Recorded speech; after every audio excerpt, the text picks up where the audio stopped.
चलो जी, good morning दोस्तों, नमस्कार। स्वागत है आपका आपके अपने चैनल सोनू मिश्रा मैथमेटिक्स में। तो ऐसे जीडी वालों तैयार हो जाओ मैथमेटिक्स के कुछ और खास क्वेश्चन लगाने के लिए। चलिए, समय ज़्यादा लूँगा नहीं आपका वीडियो स्टार्ट करने में। चलिए, सबसे पहले क्वेश्चन की तरफ चलते हैं। आज की वीडियो में खास क्वेश्चन सबसे पहला ये। तो सवाल आपका ये कह रहा है, 1 रुपया में 7 टॉफी खरीदी गई है, 40% लाभ कमाने के लिए 1 रुपया में कितना बेचना होगा। बहुत ही छोटा सा सवाल है, बहुत ही बढ़िया सवाल। देखो, इस सवाल को सॉल्व करने का सबसे आसान तरीका ये है, 40% लाभ कमाना है ना, तो आप 140% कर दो 7 के बराबर। ठीक है, 7 टॉफी आपने खरीदा है और आपको 40% फायदा चाहिए 7 टॉफी में, तो 140% कर दो 7 के बराबर। तो 1% बराबर क्या हो गया, 7/140। तो 100% बराबर कितना हो जाएगा, 7/140 गुणे 100। तो भैया काटने के बाद क्या हो जाएगा, 20 सत्ते 140 और 20 पंचे 100, 67 कट गया 5। मतलब आपको क्या करना है, 5 टॉफी बेच देना है। 5 टॉफी बेच देना है 1 रुपया में, तो क्या होगा, आपको 40% का लाभ हो जाएगा। 5 आपने बेच दिया, 2 आपने रख लिया, तो 5 का 40% 2 होता है ना, 2 फायदा हो गया ना, 5 में 2 का फायदा। चलिए ठीक है, अगला सवाल देखिए। 25 संख्याओं का औसत शून्य है, उनमें से ज़्यादा कितनी संख्याएं शून्य से अधिक हो सकती है। देखो, ये बहुत ही बढ़िया सवाल है, बस सवाल देखना है और आंसर आपको दे देना है। 25 संख्या कोई भी है, उसका एवरेज अगर 0 है, इसका सीधा मतलब है कि एवरेज 0, तो टोटल संख्या जोड़ के भी 0, तब जाके ही एवरेज होगा 0। तो इससे सीधी बात ये साबित होती है कि अगर सब संख्या मिला के 0 होना है, तो एक भी ऐसी संख्या नहीं होगी जो 0 से ज़्यादा होगी। जैसे 0 से ज़्यादा होगी तो एवरेज 0 होगा ही नहीं, तो इसका आंसर हो गया 1 भी नहीं। ठीक है, आपके ऑप्शन में होगा 1 भी नहीं, 1 2 3 ऐसा कुछ भी, तो ये सब नहीं होगा। आंसर क्या होगा आपका, 1 भी नहीं। एक भी ऐसा संख्या नहीं होगा जो 0 से ज़्यादा होगा। 0 से ज़्यादा जैसे ही कोई भी संख्या होगा तो उसका टोटल 0 होगा ही नहीं, क्योंकि एवरेज क्या यहाँ पे 0 है। एवरेज 0 है तो टोटल भी क्या होगा, 0 होगा। चलिए अगला सवाल क्या करते हैं। ए बी सी डी और ई का माध्य 28 है, ए सी और ई का माध्य 24 है, बी और डी का माध्य क्या होगा। देखिए, A B C D E का माध्य 28 है, ये 5 संख्याएं हैं, तो 5 संख्या का एवरेज 28 है, टोटल कितना हो जाएगा, A plus B plus C plus D plus E. Total की बात करेंगे तो 5 गुणे 28, 28 पंचे 140 टोटल होगा। सही है। अब आइए, ए सी और ई ये कितना होगा, ए सी ई 3 गुणे 24 72। अच्छा, अब जो बच गया वो कौन सा बच गया, बी और डी। तो 140 में से 72 घटा देते हैं मेरे भाई, कितना होगा 68। सही जा रहे हैं बिल्कुल। तो आपसे पूछता है बी और डी का माध्य, तो बी और डी का माध्य क्या होगा, बी और डी मिला के 68 है। बी और डी मिलके कितना है, 68। आप देख सकते हैं, ए बी सी डी और ई सब मिला के 140, ए सी ई 72। तो जो बच गया वो कौन होगा, बी और डी होगा। तो जो बच गया वो कौन होगा, 140 में से क्या किया, 72 घटा दिया, 8 2 10 का 0 हासिल 1, 7 6 13 1 14। तो इसका मतलब साफ है कि बी डी का औसत हो जाएगा, बी प्लस डी मिला के हो गया 68, तो औसत हो जाएगा 68/2। ठीक है, कितना हो जाएगा 34। ये हो गया जी आपका आंसर। चलिए फटाफट नोट करिए, चलते हैं अगला सवाल की तरफ आपको लेके। चलिए अगला सवाल क्या कहता है, देखते हैं। 3 संख्याओं का योग 134 है, पहली और दूसरी संख्या का अनुपात 3:4 है, और दूसरी और तीसरी संख्या का अनुपात 5:8 है। आपसे पूछ रहा है दूसरी संख्या पूछे, पहली संख्या पूछे, तीसरी संख्या पूछे, कोई फर्क नहीं पड़ता है, सबके लिए एक ही तरीका है। देखिए, पहली संख्या ए मान लेते हैं, दूसरी संख्या बी मान लेते हैं, तो ए और बी का जो अनुपात है वो कितना है मेरे भाई, 3:4। और बी और सी का जो अनुपात है वो कितना है, 5:8। तो सबसे पहले हम ए बी सी का अनुपात निकाल लेंगे। ए अनुपात निकालना आप जानते हो, ए निकालने के लिए क्या करेंगे, 3 को 5 से गुना करेंगे, 3 5 15, दूसरा हो जाएगा 4 5 20 और 4 8 32। अब देखिए, तीनों को जोड़ के कितना के बराबर होना चाहिए, 134 के बराबर। चलिए जोड़ते हैं, कितना होगा, 15 20 35 और 32 कितना हो गया, 67। 67 कितना के बराबर, 134 के बराबर। तो एक बराबर कितने के, 134/67 के। चलिए 2 से गुना करते हैं, 2 से कट जाएगा, 1 बराबर 2।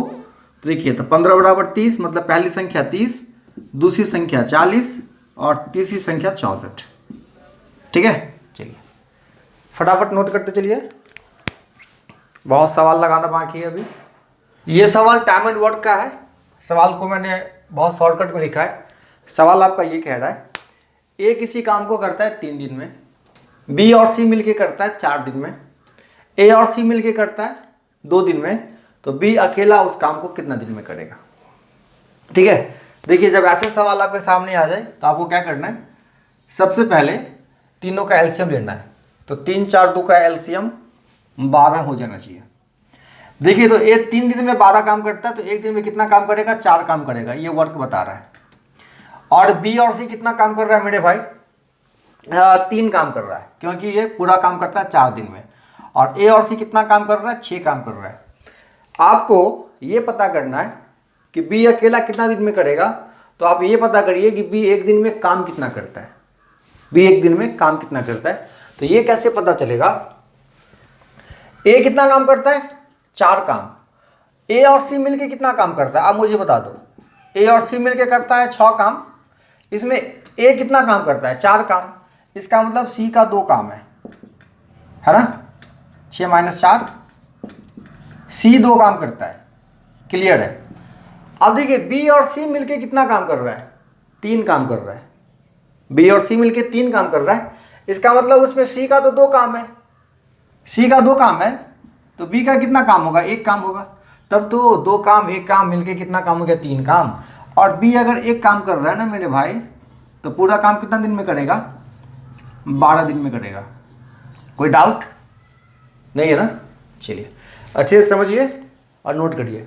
समझना क्या है, 12 काम है, ए करता है 4 काम, बी और सी मिलके करता है 3 काम, ए सी मिलके करता है 6 काम। ठीक, हमको ज्ञात करना है बी अकेला कितना दिन में करेगा, तो बी कितना काम करता है ये पता कर लेते हैं। तो बी कितना काम करता है ये कैसे पता होगा, ए सी तो 6 काम कर रहा है, उसमें ए का काम कितना है, 4, तो सी का काम कितना बचता है, 2। अब बी और सी करता है 3 काम, उसमें सी का काम कितना है, 2, इसका मतलब है कि बी का काम 1 होगा। अब जैसे बी 1 काम करता है तो 12 काम करने में 12 दिन लगाएगा। ठीक है, चलिए नोट करिए फटाफट और अगले सवाल की तरफ आ जाइए। क्वेश्चन भी टाइम एंड वर्क से ही लिया है मैंने, थोड़ा सा चेंज है सवाल में। सवाल क्या करता है, ए किसी काम को करता है 10 दिन में और उसी काम को बी करता है 15 दिन में। ए बी 5 दिन 7 काम करते हैं, ए बी 5 दिन 7 काम करते हैं, तो बचे हुए कार्य का भाग कितना है, कितना काम कितना भाग बचा हुआ है काम का, ये आपसे पूछ रहे हैं। देखिए तो सबसे पहले यहां भी क्या करना है मेरे भाई, एलसीएम ले लेना है 10 15 का, तो एलसीएम हो गया 30। ए कितना काम करेगा, 3 काम करेगा, और बी कितना काम करेगा, 1 दिन में 2 काम करेगा। अगर दोनों मिलके काम करते हैं ना तो 5 काम करते हैं। देखो 3 2 5, 5 काम किया मतलब 5 दिन तक किया तो 25 काम खत्म हो गया। तो शेष कितना काम बाकी है, 30 काम में 25 काम हो गया तो 5 काम बाकी है। आपसे पूछता है कितना हिस्सा बचा हुआ है, तो 5/30, 1/6 कार्य होना अभी भी बाकी है, यही आपसे पूछ रहा है। नोट करिए फटाफट अगला सवाल आपका। चलिए ये सवाल टाइम स्पीड डिस्टेंस है। सवाल क्या करता है, ए ने 10 घंटे में 40 किलोमीटर प्रति घंटा की चाल से दूरी तय की, यदि वह 8 घंटे में समान दूरी तय करना चाहे तो कितना चाल से चलना होगा। देखिए सबसे पहले तो ये पता कर लेंगे कि 10 घंटे में 40 किलोमीटर प्रति घंटा की चाल से दूरी तय की, तो कितना दूरी तय किया होगा, दूरी बराबर क्या, 10 घंटे चला है किस रफ्तार से, 40 किलोमीटर प्रति घंटा की चाल से, तो 40 × 10, दूरी बराबर समय × चाल, 400 किलोमीटर की दूरी तय हुई है। और यही दूरी अगर कोई 8 घंटे में तय करना चाहे तो किस चाल से चलना होगा, तो स्पीड बराबर क्या, 400/8, यही दूरी 50 किलोमीटर प्रति घंटा की चाल से चलना होगा। चलिए नोट करिए फटाफट और आ जाइए अगले सवाल की तरफ। चलिए एक और क्वेश्चन टाइम स्पीड डिस्टेंस से लिया गया। सवाल को पढ़िए फिर उसका सॉल्यूशन देखिए। कहता है ए ने 20 किलोमीटर प्रति घंटा की चाल से 100 किलोमीटर की दूरी, 30 किलोमीटर प्रति घंटा की चाल से 120 किलोमीटर की दूरी और पुनः 20 किलोमीटर प्रति घंटे की चाल से 140 किलोमीटर की दूरी तय की। औसत चाल क्या होगा? देखिए औसत चाल बराबर क्या होता है? एवरेज स्पीड टोटल डिस्टेंस अपन टोटल टाइम टेकन। तो टोटल डिस्टेंस जो होगा ना भैया वो कितना होगा? 100 प्लस कितना 120 और 140, ये हो गया टोटल डिस्टेंस। और इस डिस्टेंस को ट्रैवल करने में, तय करने में लगा समय, समय बराबर क्या होता है? दूरी बटे चाल। तो 100 दूरी है और किस चाल से गया है? 20 किलोमीटर प्रति घंटे की चाल से। दूसरा 120 किस चाल से गया है? 30 के चाल से। और तीसरा 140 किलोमीटर फिर गया है 20 किलोमीटर प्रति घंटे की रफ्तार से।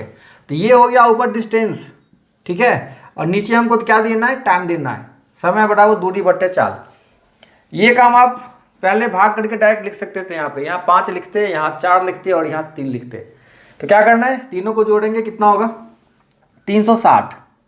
सही जोड़ रहे हैं, यहाँ जोड़ देते हैं। 100 100 100 300 और 360 हो गया। और भाग करना है कितना से? ये 20 25 100, ये हो गया 5, 30 चौके, ये हो गया 4 और ये 20 70, सॉरी यहाँ पे 7 आने वाला है, ठीक है, मैंने कुछ शायद और बोल दिया था। तो 5 4 9 और 9 7 16, ये हो गया जी आपका एवरेज स्पीड, ये हो गया आपका आंसर। चलिए एक और सवाल लगाते हैं। सवाल आपका कह रहा है एक कमरे का फर्श 10 मीटर गुने 3 मीटर, 10 बाई 3 मतलब 10 मीटर लंबा 3 मीटर चौड़ा है, ठीक है, 10 मीटर लंबा और 3 मीटर चौड़ा। आपसे पूछता है उस फर्श पर 15 सेंटीमीटर गुने 8 सेंटीमीटर साइज वाली कितनी टाइलें लगेगी। इसमें क्या करना है? टाइल्स लगाना है। तो क्या करना है? इस फर्श के एरिया में टाइल्स के एरिया से भाग करना है, बस वही काम करना है। तो ये आपको ध्यान रखना है कि ये जो फर्श है वो कितना में है? मीटर में है, और जो टाइल्स है वो सेंटीमीटर में है। तो बस समझदारी यही करना है कि आपको ये सेंटीमीटर को चेंज कर देना है किसमें? मीटर में। तो मीटर में चेंज करोगे तो 100 से भाग करोगे, दोनों को चेंज करना पड़ेगा, 15 8 दोनों को, दोनों के लिए 100 100 ऊपर डालना पड़ेगा। चलिए अब काट देते हैं इसको। हाँ, 15 × 120 और 10 तिया 30, 30 चौके, फिर ये 25, टोटल कितना हो गया? 2500। 2500 टाइल्सें लगेगी तब जाके ये पूरा पैक हो जाएगा। चलिए आज भर के लिए इतना ही बता पाऊंगा आज। मिलते हैं अगले वीडियो में, तब तक के लिए बाय बाय।